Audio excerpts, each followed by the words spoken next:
प्राचीन भारत में बुद्ध का आशीर्वाद प्राप्त करने के लिए लोग दूर दूर से आते थे। एक दिन रामनगर में बुद्ध के उपदेश सुनने के लिए बड़ी संख्या में लोग एकत्रित हुए। उन दिनों बुद्ध के शिष्य आनंद ने उनसे पूछा, भगवान, कृपया हमें बताइए कि शब्दों की शक्ति क्या होती है और उनका हमारे जीवन पर क्या प्रभाव पड़ता है।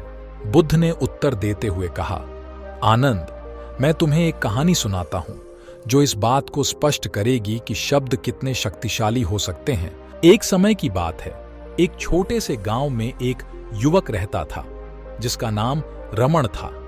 रमण एक सीधा सादा और मेहनती किसान था, लेकिन उसे अपने गुस्से पर नियंत्रण नहीं था।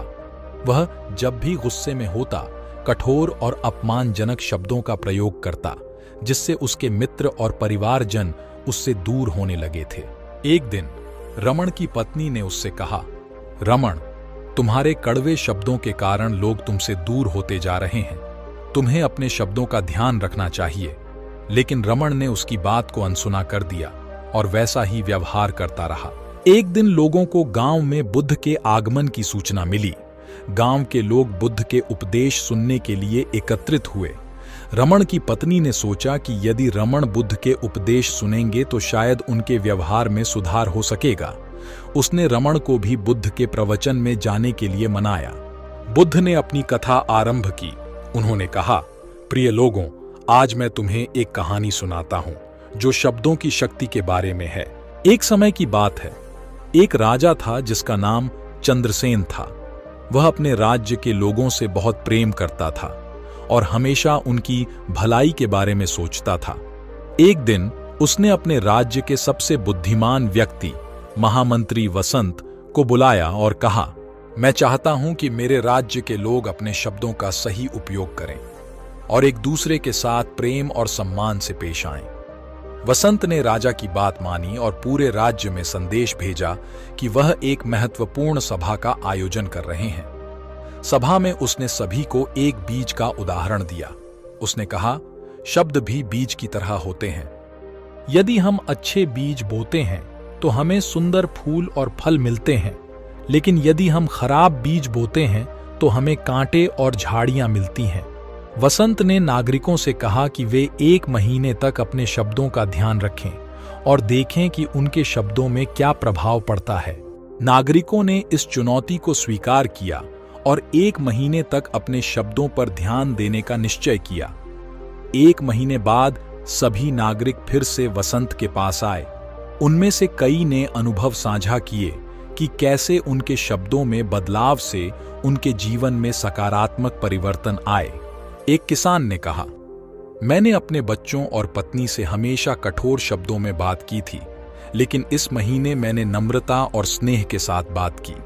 परिणाम स्वरूप मेरे परिवार में प्रेम और शांति बढ़ गई। बुद्ध ने कहानी समाप्त करते हुए कहा, देखो, शब्दों की शक्ति कितनी महान होती है।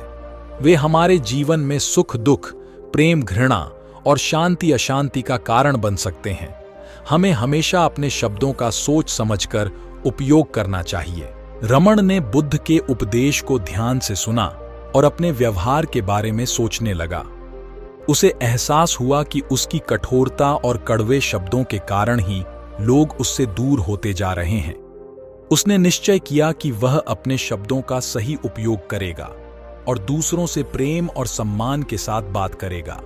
बुद्ध ने यह भी समझाया कि हमारे शब्द न केवल दूसरों पर बल्कि हम पर भी प्रभाव डालते हैं। जब हम कठोर और नकारात्मक शब्दों का उपयोग करते हैं तो वे हमारे मन और आत्मा पर भी नकारात्मक प्रभाव डालते हैं।